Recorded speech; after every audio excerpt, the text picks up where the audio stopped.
Good afternoon, everyone. My name is Guangyu. And before I started my presentation, I want to say thank you to the organizers of Eurodiabetes and Endocrinology Congress for giving me this opportunity to present on my original research. And meeting with so many experts in this field is a really rewarding experience for a young researcher like me.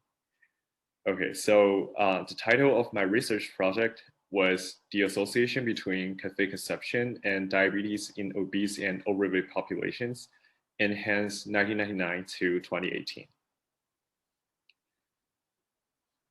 So I just want to briefly introduce myself. So my name is Guangyu Li, and I'm 22 years old, originally from China. I graduated from University of California, Los Angeles this year, and I obtained a Bachelor of Science degree in Physiological Science. And now I'm a Master of Science student in Human Nutrition at the Institute of Human Nutrition of Columbia University. My research concentration is cardiometabolic diseases, and I'm also working on a clinical and translational study about post-heart transplant immunosuppressive medications and dyslipidemia at New York Presbyterian Hospital. Okay, so I'm just gonna provide you with a background of my research.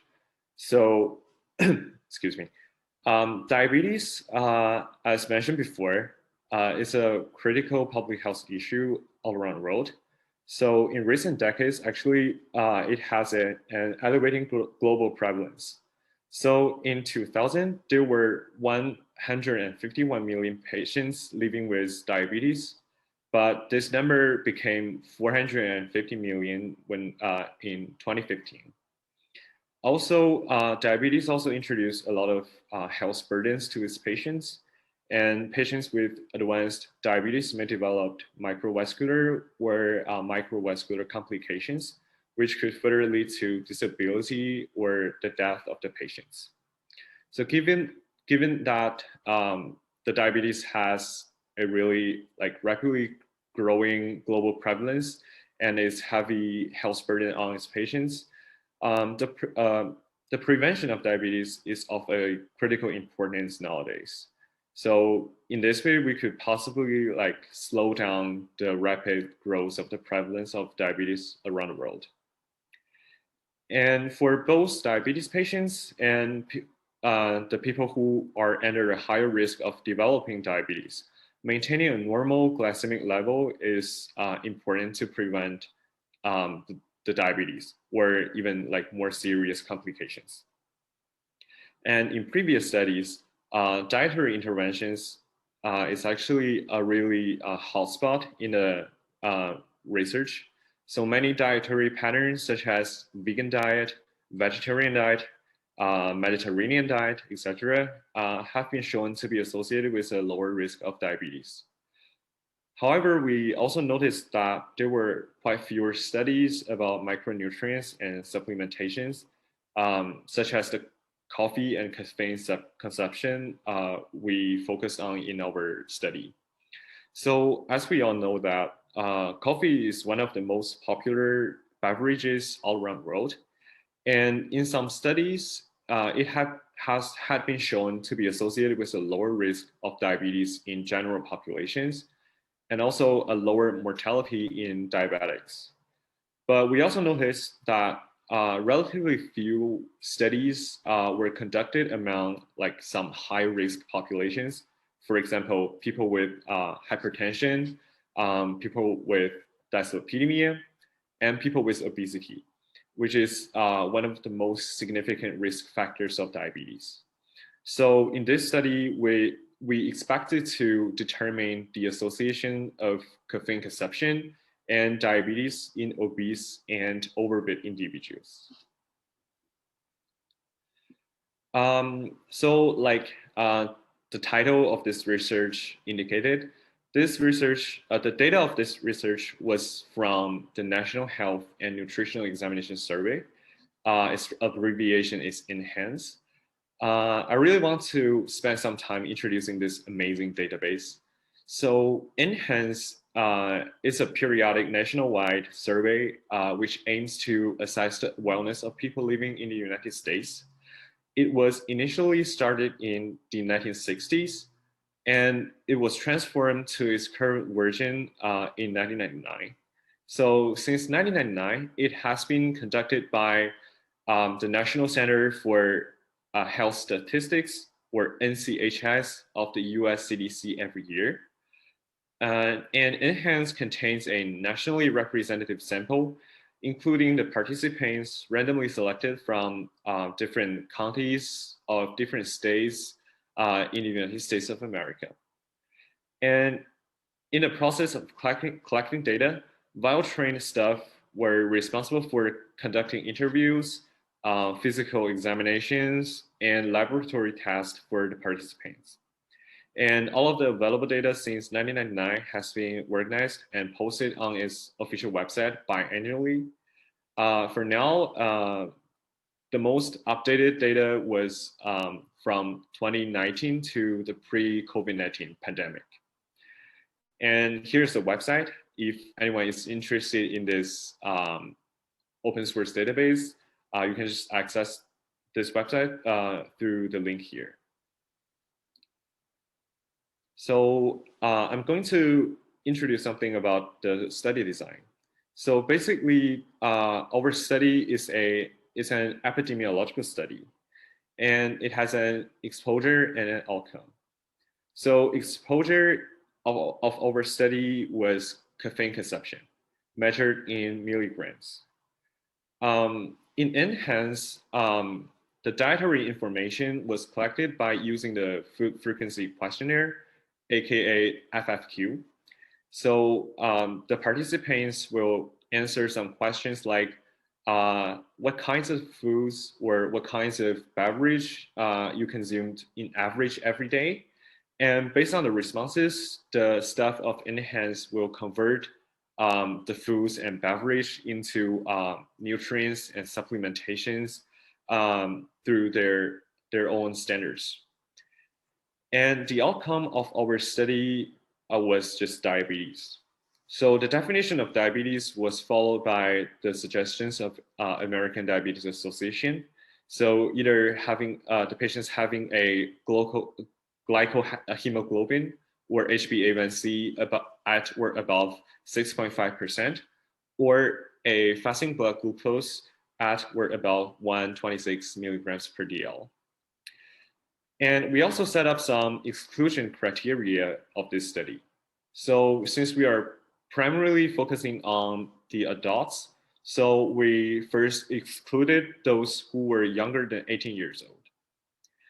And since we are focusing on the overweight and obese individuals, we also excluded participants with BMI below 25 kilograms per square meters. So these groups of participants were considered either as normal weight or underweight.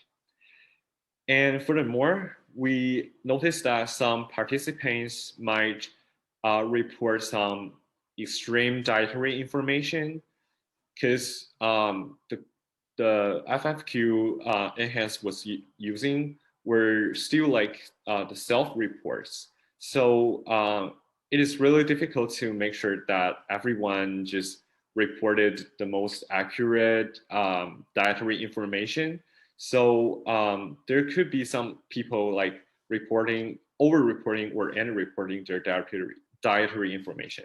So we basically just excluded those who reported daily total energy consumption below 500 kcal or above 2,500 kcal. This is also how previous study excluded those who reported extreme dietary information. And finally, we excluded those who who missed some necessary laboratory results, since we are like defined the diabetes based on HbA1c and fasting blood glucose. So if the participants missed like HbA1c or the blood glucose results, they were also excluded from our study. So this picture basically shows the scheme of the participant recruitment process. And from 1999 to 2018, there were totally 101,306 participants enrolled in NHANES. And after passing through our exclusion criteria, there were 13,891 participants finally included in our study. Oops. So I'm going to introduce the statistical analysis protocol. So as I mentioned before, this is an epidemiological study, and the study design we adopted was a cross-sectional study. Just in case some people are not quite familiar with epidemiological studies, so a cross-sectional study is basically a snapshot of the distribution of exposure and outcome in a population of our interest. So this kind of research is basically purely observational study.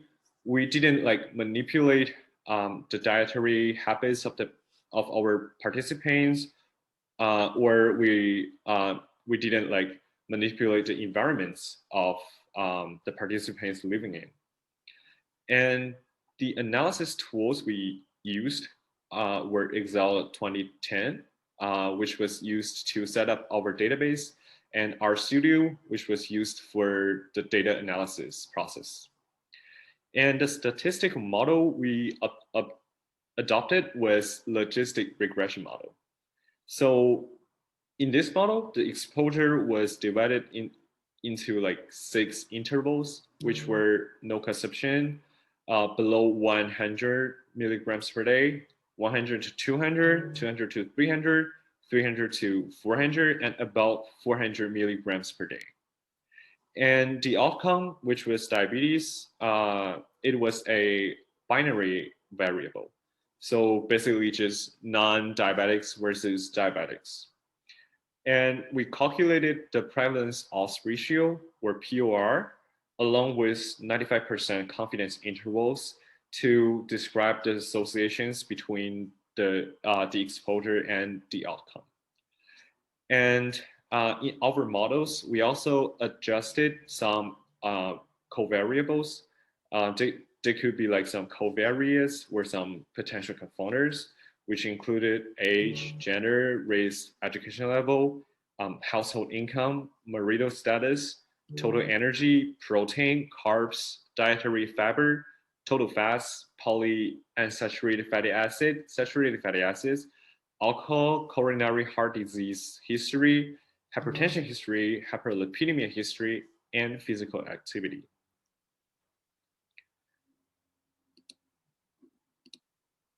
So in this part, I'm going to introduce the main findings of our study. So first, we conducted an analysis among all overweight and obese subjects. And our results showed that 300 to 400 milligrams of caffeine consumption was associated with a lower risk of diabetes. The prevalence ratio was 0.68, along with a confidence interval of from 0.52 to 0.90. And the significance level was smaller than 0.001, so it was really significant. Yeah, it was really significant. And on top of that, we want to further investigate whether such kind of association remain consistent or changed in different genders, because in previous studies, there was a gender difference found in the associations between caffeine and diabetes risk. So for this reason, we subgrouped our subjects based on their genders. And in females, we found that this association was consistent. So 300 to 400 milligrams caffeine consumption per day was still associated with a lower risk of diabetes risk in both crude model and adjusted model.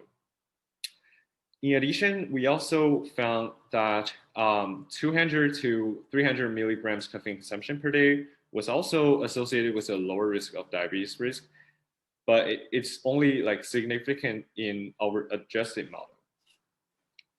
On the other hand, in males, we didn't found any like significant associations in the adjusted model, but we did see some like significant associations in the crude model. So basically, below 100 milligrams per day, 100 to 200, and 200 to 300 milligrams caffeine consumption per day were associated with a higher risk of diabetes. But such kind of associations became insignificant after we adjusted our covariates. But we can still observe a tendency that the male subjects who consumed caffeine were more prone to diabetes based on our results. Okay, so after we investigate the associations in overall and in male and females, we also wanted to further investigate whether the associations we obtained in previous phase of study still consistent across different overweight and obese levels. So we further subgrouped our subjects based on their BMI. So there were 4 subgroups, which were overweight, mild obesity, moderate obesity, and severe obesity. And so these 4 groups were just subgrouped based on their BMI levels. And the standard we used to subgroup these subjects were also based on the suggestions of the World Health Organization on obesity. So we can see that in female, the associations were even stronger in overweight and moderately obese subjects. So in overweight group, we can see that the prevalence odds ratio was 0.18, which is really, which was a really significant association. And also in the moderately obese subjects, the POR was 0.24, which was also really significant. Also, we also noticed that although 100 to 200 milligrams per day and about 400 milligrams per day caffeine consumption didn't give a significant association in like all obese and overweight individuals, they were actually associated with a lower risk of diabetes risk in severely obese and moderately obese subjects, respectively. However, having such kind of situation may be due to the uneven distribution of diabetes and non-diabetes participants in these 2 groups. And in males, we observed that only consuming 100 to 200 milligrams caffeine per day was associated with a higher risk of diabetes in overweight subjects, which was complied with the trend we observed in previous section of the research. Okay, so here's a quick summary and discussion of our results. So as we just mentioned before, in this study, consuming 300 to 400 milligrams caffeine per day was associated with a lower risk of diabetes in all obese and overweight populations. And we also found a gender difference behind this association. So the association obtained in all obese and overweight subjects was consistent in females who consumed 300 to 400 milligrams caffeine per day. On the other hand, no significant associations were obtained in males at the same dosage. However, there was a trend that the male subjects who consumed caffeine was associated with a higher risk of diabetes.